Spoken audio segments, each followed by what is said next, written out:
to Family Home Evening with Bad Mormons. Special guest today, Cortney! It's me! Yay! We're coming to you live from the Wyndham Resort in Palm Springs, California. Hell yes. Normally we Zoom this shit, but we were all together at a table full of fucking booze. I think we're all drinking the same thing, right? We're drinking some wine, but we've all taken shots of tequila, Fireball, Captain Morgan, Mezcal, and a vodka. Right now we are enjoying a wine of Australia. It's a Terleto and Chapoltier Leo Dit Malakoff. Nailed it. It's a Shiraz Pyrenees 2015, and we hit up the Costco and it's on sale for $20 off. And let me tell you, Chavez. Wait, is that right? Nope. I tried. Shiraz. It's delicious. It's mushroomy. It's leathery. It tastes like sticks and dirt. Everything you could ever fucking want in some wine. I really like it. It's got a lot of umami. I'm not going to go that direction, but... Is that like a... umami, like at the green room and Ooh, You just baby, made ooh, it- baby, oh, ooh, that's a baby. baby. Oh, I'm sorry, my mistake. Just made things real dirty. I don't know what I'm gonna do with that. But Anyway, we're gonna move on. Yeah, we're all in a very fucking festive, drunken, delightful mood. correct. So it's been a really good week. It's been so good. I know we addressed this earlier, but God bless America. Let's say goodbye to the Trump, not only to the Donald, but his whole entire fucking garbage administration. Betsy DeVos. Fucking, that new guy that he just put in charge of the post office. That one guy from Exxon who's killing all the forests Bill and Barr, the get wildlife. the fuck out of there. Fucking Bill Barr. I mean, seriously, that fucking piece of shit. His stupid kids, his stupid Oh, son-in-law. oh, yeah. Just like, ugh. Ivanka. I swear, Ivanka could fucking die in a fire. And we never have to see any of those fucking assholes ever again if we don't want to. Hopefully, I swear that bitch is going to run in 2024. Hopefully, the curse will be broken by then. We're gonna see them. They're not done embarrassing themselves yet, so it's just like No, it's true, but we can hold out hope. But the beauty of it is that we don't have to listen to them anymore. Like, we didn't have to listen to them before, but they're kind of like fucking running the country. So it's our civic duty to sort of pay attention. I also have to really give some props up to the news sources have actually not been airing Trump's tweets or his broadcasting from the White House, which is unprecedented, right? Because he's the fucking president of the United States. But they won't do it because it's so jam-packed full of fucking lies, they won't do it. And I'm so proud of them. Like, please stop spreading his falsehoods and alternative facts. This guy sucks. Totally sucks. And not only does he suck, but the person replacing him, I know we've all been joking around about it and like, he's okay. He's not great. Not my first choice. Wasn't my first choice and still isn't my first choice. But I think he'll actually be... Fucking love Joe Biden He'll actually be good. And you know what? I'm excited for him to be the president. I wasn't excited. Mm-hmm. I just feel like he wants to correct the mistakes that have been happening for the past 4 years, and he wants I feel he really does want to work with people even if they didn't vote for him. Like, I feel like he wants to make progress, and it doesn't seem like we've made a lot of progress the past 4 years. So. Totally. What's the opposite of progress? Because that's what the fuck we've been doing. It is dirty diaper.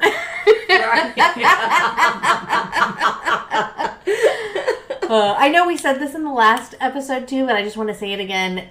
Thank you so much. Like, major, huge props and shout outs to the fucking black voters, black women voters. The Navajo Nation actually fucking changed the thing in Arizona. They flipped the whole state. Latinx voters. The Asian community, like the Republicans who are just tired of his bullshit. Exactly, decent Republicans. I get it. Like, you want a progressive movement, but you understood that Trump is detrimental to our democracy, and I cannot thank you enough thank you for so that. much. We are 3 fucking white girls in the middle of Palm Springs, California, and our people didn't fucking do this. Your people did this. So thank you, thank you, thank you. We'll try to repay you somehow. I still like to think that we're all one people, but okay. Well, what I'm talking about is a voting block. No, I know, but we have to all be one people. And I get that's a nice sentiment. I know, and I get that. I get why that doesn't work, but I'm going to still hold out hope that someday it will. I've also been drinking all day. Yes. So, sorry. I just want to make sure that you repent for saying this wine tastes like mushrooms, because it doesn't. I would not drink it if it does. Okay, maybe mushrooms isn't the right word, but that's like what I say when I'm thinking earthy, like It dirt. tastes like a dirty whore. Now, am I wrong? That's I'm weird. just going to keep my mouth shut. What do we have to repent for this week? Oh, Anything? I remember I had something to repent for, but I don't remember what it is. We have a lot of shit to repent for. Turns out I am a repentful bitch. Sure. Sure. Let's make t-shirts. If you saw my face, it Ooh. was like, am I though? Could that be a new merch item? I'm a repentful bitch. Do you think it would catch on? Is now a good time for me to pawn my rando bags where you send me money and I send you a random bag of shit? Yes. That was the perfect time. And it could be a bag of shit. Yeah, Courtney's rando bags. Maybe that's what we could use gentlemen's genitals for. $14.99 plus shipping, and details are coming. I swear, if we don't get that website up and running, we need to make shit happen. Gentlemensgenitals.com. You're welcome. So, have you read anything or watched some TV? Anybody? I've been watching CNN for a week straight. Me too. I listened to a podcast on my way out here. It's a Case File. It's a true crime podcast with you have Australian Siri Man. Mm-hmm. I have Australian Siri Man. It's hosted by the Australian anonymous host, and he's got a fabulous voice. Okay, sold. Sign me the fuck up. Anyway, it was part 1 of this great episode about the Yosemite tourist murders. Oh yeah, there's been a bunch, right? Mm-hmm. It's weird because he did a podcast a couple of months back, and it was about a kidnapping victim who'd been kidnapped and assaulted by this man. The last name is Stainer. And anyway, Mormon, raised Mormon and stuff. Anyway, he was eventually caught. His captor was sent to prison. He went on to try to live a normal life after having been kidnapped and abused for 10 years. Died in a horrible motorcycle accident. I think it was a motorcycle accident. Like in his mid-20s, after he had gotten back into the church and gotten married and had kids and everything like that. And it was absolutely devastating. And anyway, it was one of his siblings. Ah, shit. That was the Yosemite murderer. Oh shit. Yeah. It's just it's a crazy tie-in. How'd they catch him? DNA? I'm not done with it. This podcast is a 2-parter, but it just really blew my mind when I listened to the kidnapping one, only to find out, because everybody had heard about the Yosemite tourist murders with the mother who had the daughter and her friend out and stuff, but everybody knew that the guy had been caught and everything like that. But I was thinking of a totally different one. There was one where the park ranger office had gotten broken into and 3 employees were killed. It's probably the same guy. Oh, okay, okay. What was the name of the podcast? It's called Case File. Case File. Yep. Ooh. Okay, I'm totally interested, and it's not just because it's hosted by an Australian dude. And it has Mormonism involved. And murder. Just that one episode. It's a great listen. His voice is just nice to listen to as he tells you horrible details of horrible things that happen to people. Excellent. I got nothing. Literally have been sleeping like a baby. Well, maybe then we should tell some stories. Oh, sounds great. Or actually, let's hear a word from our sponsors, and then we'll tell some stories. Oh, I can't wait to hear them. Cheers. Cheers. Cheers. If If the Lord invited you into his home, what would you wear? Would you go with a messy hair, or a short skirt, or unclean feet? Or stained baptismal clothing? Going to the temple is an invitation into the Lord's house. And baptizing the dead is a sacred and important responsibility. Don't you want to be looking and feeling your best? Well, now you can with Heavenly White. With Heavenly White All-Purpose Cleaner, your embarrassing stains will be whiter than Jesus. Heavenly White is a lifesaver around the house, but did you know that just a teaspoon of Heavenly White in your morning postum can help guide your soul on its path to spiritual glory? If impure thoughts, strong drinks, and too few offspring are jeopardizing your rightful place in the celestial kingdom, try Heavenly White, now with the added stain-fighting power of the Holy Spirit. Heavenly White is offering Family Home Evening with Bad Mormons listeners 20% off your first purchase. Just use the promo code KOLOB at checkout. That's promo code KOLOB at checkout for 20% off your first purchase of Heavenly White. Hey, girlfriends. Like me, you're probably looking for ways to keep it fresh down under. Well, look no further. I bequeath to you Temple Twat, the new, fresh, heavenly way to keep your cooter clean. Our line of feminine hygiene products will keep your lady business invigorated and open for business. Why not give Temple Twat tampons a go? Our tampons come in 4 sizes to help accommodate the highs and lows of Satan's waterfall. Our tampons are extra wide because we know you've had like 6 or 7 blessings fall out of your sin hole, and we know you need help keeping that sucker in place. Our tampons come unscented or powder fresh to help tame that stench trench. Look for Temple Twat at Smith's or visit our website. Temple Twat. We're here to keep your hole holy. Family Home Evening with Bad Mormons listeners get 10% off your first purchase. Just use the promo code ANOINT at checkout. That's promo code ANOINT for 10% off your first purchase of Temple Twat. And we're back. Yay. Huzzah. Before we get into stories, we should give a little shout out to our newest patrons on Patreon. Thank you so much for subscribing. Siobhan, Kathy, and Tiffany. Woo! You guys are awesome. Welcome to the fucking inner circle. I can't wait to do a Zoom meeting with you. And by meeting, I mean happy hour. And we're just going to be drunk. We got a lot of cool shit coming your way, but we really appreciate the support. Thank you so much, and we love you so much. You guys are cooler than we are. Absolutely cooler. I'm not signed up for it. I have. Where have you been? Damn it. All right, let's fucking tell some stories before I get too drunk to talk. I'm already too drunk to talk, but go on. So we were kicking around the idea. Okay, I'm gonna be straight with you guys. I've been thinking about maybe telling this story since we started the podcast, but then I've always been too embarrassed. But I think maybe tonight's the night we should tell the story about how I went to jail. Yes! Yes! Pandy, are you sure you want to do this? Well, Does your family know? I don't know if they know. Actually, I don't think they do know. Actually, I don't think a lot of them know. Mom has no idea. It's so stupid. But yeah, well, if they don't know and they're listening to this podcast, they're going to Now find you out. know. If you don't know, now you know.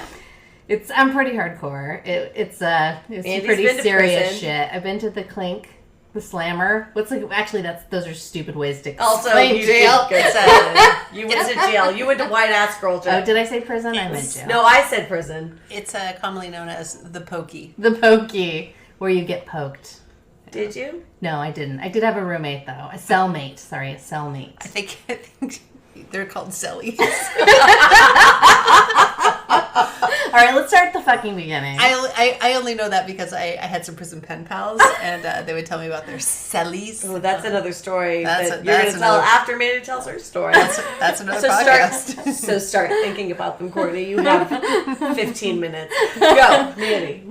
So to start at the beginning, oh my god, where do I even start? So we lived in a house with a roommate. Things didn't quite work out. There was a bunch of us. It was like me and you and Tammy, and then this other roommate. The other roommate, I think Alan lived with us at the time. Oh, that's right. And stuff. And one particular roommate was trying to get a college education. For her. The rest of us, we were only interested in An alcohol education. Yes, drinking alcohol, drinking some cough syrup. We drink some cough syrup recreationally, a little here and there. Should we leave that out? I don't think we should leave that You out. guys just try. You were in the education of trying out life. Exactly. We were also in the school of cooking meat in her frying pan, which she did not appreciate. Is she a vegan? Yeah, She's well, a vegetarian, we didn't realize the implications until there was a Post-it note stuck to the pan that said "Stop cooking meat in my pan," and we were like, "Oh shit, is that a thing you're not supposed to do?" I would know, but yes, go on. That's the thing. Yeah, another thing is, like she would wake up super early to go to school, and she would grind fresh coffee every morning. Like I didn't stick a Post-it note that said "Don't grind coffee early in the morning." I'm hungover. I'm trying to sleep. But hey. I mean, really, would've. like we were good friends in high school, and we just went separate paths in adulthood, and we just didn't. Like, she was into going to school, and we were not into going to school. We were into doing whatever the fuck we wanted.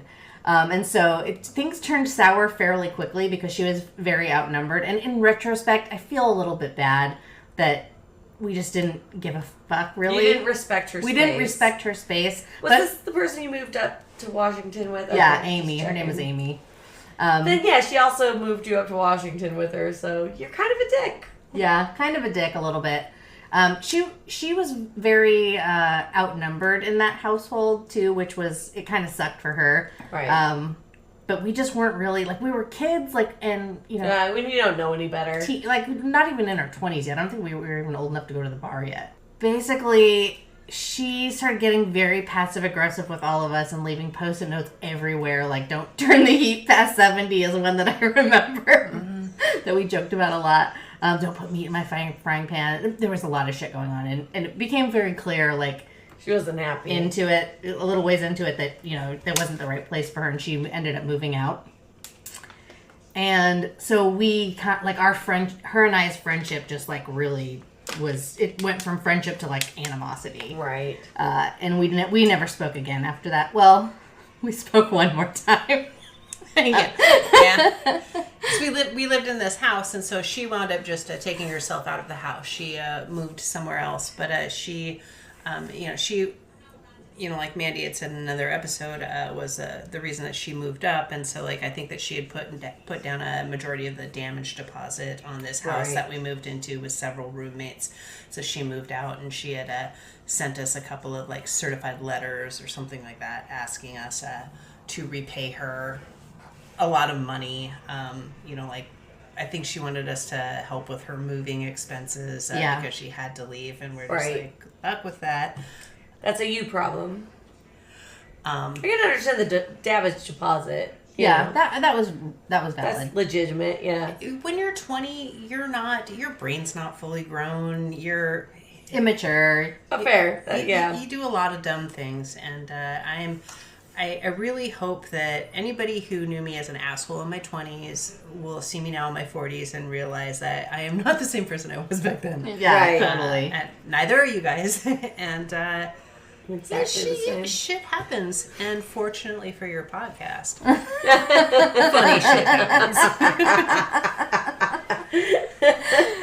So one night, we were drinking heavily.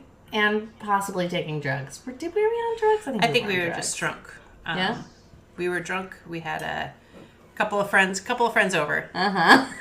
One friend in particular who was a real fucking shit starter.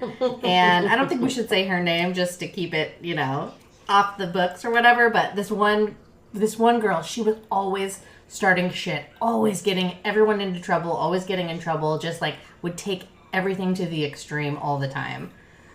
So you tell her this, like, story about how, she sent us a letter asking us for money for the damage deposit, and she's, like, being such a bitch. Even in reality, she wasn't. Right. Right. That's us. So it's like, oh, let's fuck her. What's her phone number? Give me the phone number. Let's call. So that began a series of prank telephone calls with her answering the phone and, bitch, cunt, twat. Asshole. Just spouting, Kirk obscenities and nonsense. But she must have called so many. I don't even remember because we were fucking wasted, right? So Right. many times she called. It was an onslaught of just like, you're a stupid human being, you're gross, you're lame, you're dirty. It was a verbal assault. I was just saying, that's like, yeah, it sounds kind of mean. Like, being the person on the other end of that, like. Yeah, it was totally mean. And it was, but keep in mind, while we were sitting there drinking and laughing. Of course, it's hilarious while you're doing it. Even though at that time we should have had the maturity to shut it down, we weren't the one picking up the phone and making the call over and over again. Yeah, we were just laughing at the situation that was happening. Which is... What I remember is I think that the gal made one more call and the officer said, if you call here one more time, you're going to be under arrest. Oh, that's right. That's what it was. That's when Mandy called back and said, I don't know what your problem is, but it... Yeah, like I didn't make the call, I didn't make all those calls. I'm making this one now. That's right. You're right. I'm making this one, and she was just like, "And what's your name?" Yeah, that's right. Oh no. Yeah, they said if you call one more time, you're going to go to jail. And Mandy was really drunk and didn't want that other person to get in trouble when all you had to do was not call again. Right. But it was just like it was just Taps logic. calling back to say like, hey, it wasn't me, but I would have made those calls if I was brave enough. So anyway, that's I think that's when the police came over to our house. Came over to our house and presented Mandy with a ticket. They called it harassment. I called it prank phone calling. Okay. Sound like two very different things to me. I call it 19. I call it who hasn't called somebody and harassed them a little bit with some, is your refrigerator running? But it was literally I called one time. And it was the other person who had called 40 called the wrong time. I called the wrong time. I made a bad choice, as I do often, and we like to talk about on the podcast. You made poor life choices? I recall, too, being charged with harassment under that. Oh, yeah? I do, because I remember you had wound up you and Alan moved back to Utah. Uh-huh. I think Tammy might have stayed in town, or maybe I think she stayed. I think she did stay. But I remember having to go out to coffee, like with Amy, and oh yeah, telling her like I wound up being charged. I talked to an attorney, and they just said, "Look, you didn't make any of the calls. Just let me reach out to her to see if she'll have a cup of coffee with you, so you can get this cleared up." And she met me for a cup of coffee, and I was like, "Look, you know that this wasn't me. I'm really sorry that all of this happened. We're drunk. We're idiots. I'm sorry that things turned out this way. It wasn't Mandy who made the calls. It was somebody else." And I provided her with a name, and she chose not to do anything about it, or the DA chose not to do anything about it. The charges were dropped against me for harassment. Thank you. But you wound up moving back to Utah, and you missed the court date where the charges could have been dropped, or you missed your court date. Right. Well, I called them before I left, and I was like, "Hey, I've got this. I'm supposed to appear in court for this thing. Like, I'm not going to be here. I'm moving. Like, I'm set to move on this date, and the court date is like 5 days later or something like that." And they're like, "Well, if you don't show up, there's going to be a warrant for your arrest." And I'm like, "Well, what am I supposed to do? Like, I'm not going to be here." And they're like, you either show up or you have a warrant. And I was like, "Okay, bye." And I moved. Like, all my shit was packed. Like, I was ready. I had to go. Like, you move your stuff and you stay behind. I'm 19 years old. I don't have any money. I don't have any place You're like to the stay. teen mom too, who had to go see the Kesha show. I have no idea what any of that means. I'm so glad you don't, because I watch a lot of Teen Mom too. But she did not have money to go to a Kesha show. She had exactly enough gas money to get her back to Dad's. Yeah, I didn't have money for rent. I can't. What am I going to do? Sleep on the courthouse lawn with all my stuff until my court date, and then try to hitch a ride home with my stuff? Like, I can't. I couldn't stay. There was no way I could stay. But I did try to, like, settle it and everything before I left, and they were just like, "No, you can't, like, these are your two options. There's no working around it. And I was like, okay, gotta go. It's like they said, prank phone calls is a serious offense. Yeah. And we'll send the marshals after you. Yeah. It's Except for only to the border, because we won't cross state lines. So I missed my court date. I moved back to Utah, and I stayed there for maybe like 6 months, 9 months. I'm working at Hardee's as a at the frying hamburger place. The burger flipping, thank you. Flipping burgers. It's a hamburger fry place. And I just fucking hate my life. And I'm starting to do bad drugs. And I'm so depressed. And I'm like, this is not how I live my life. I do not live my life working at fast food in Logan, Utah. Fuck this. And so, and I missed Courtney and I missed, Bellingham and everybody. So I decided to go back. And I knew that I had this warrant looming over me that I had to take care of. But I went back there and moved in with Courtney, and I didn't take care of it right away. And in fact, I remember several times being afraid I was gonna get busted for this warrant that I had. And I remember going to the park and drinking in I can't remember which park it was, but it was me and definitely Carrie and Kwok, and I think Greg and Gabe were probably there, but we were all drinking beers in the middle of the night in the park, like we did, because that was our jam.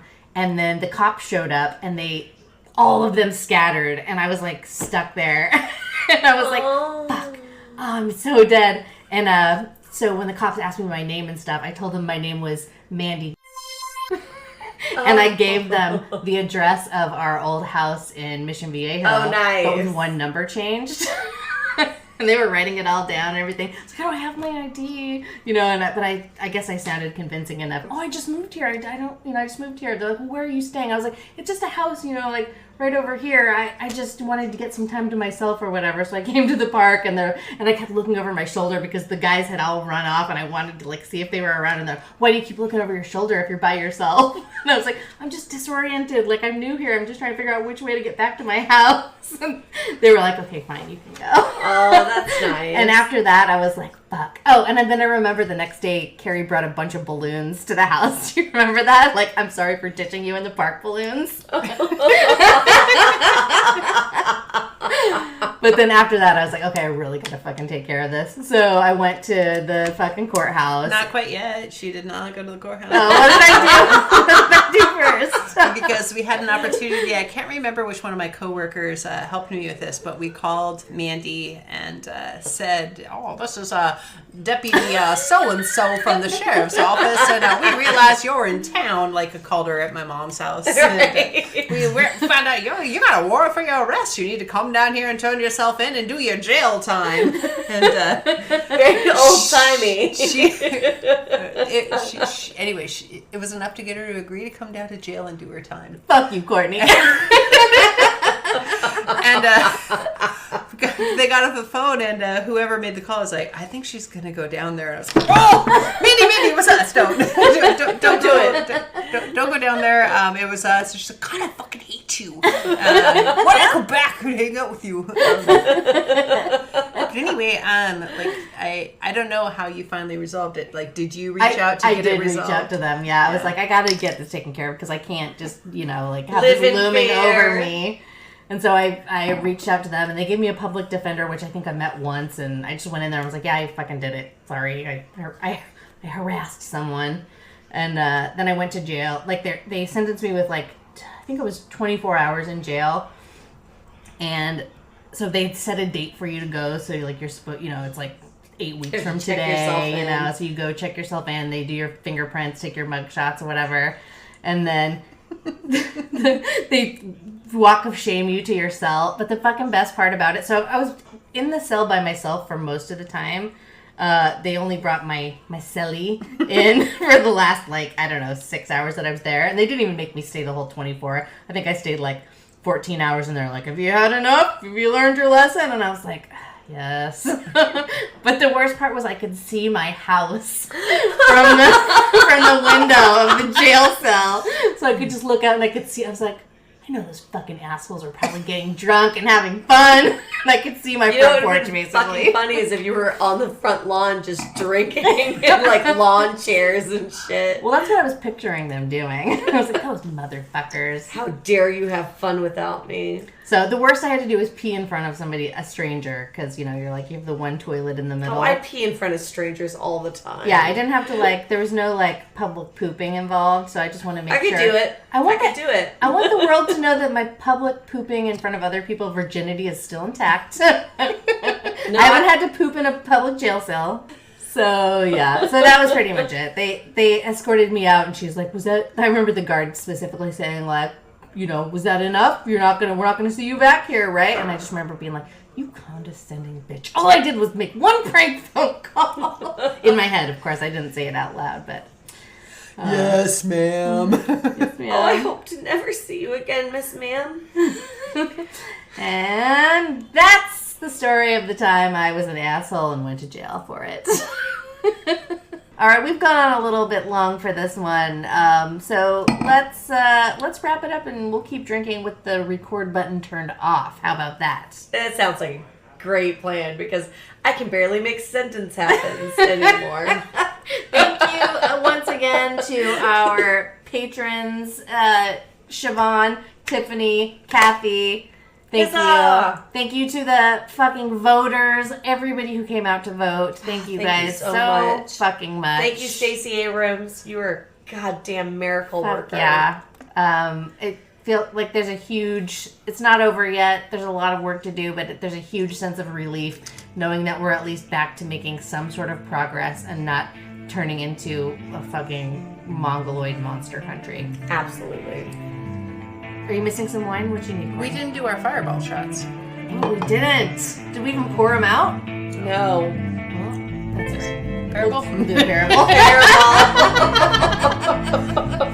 Anyway, I just want to say it's really awesome to hang out with you guys in Palm Springs. Oh my god, I'm so happy yeah, to spend time with you. Cheers. Clinky, clinky. So good. Check out our website, fhebadmormons.com.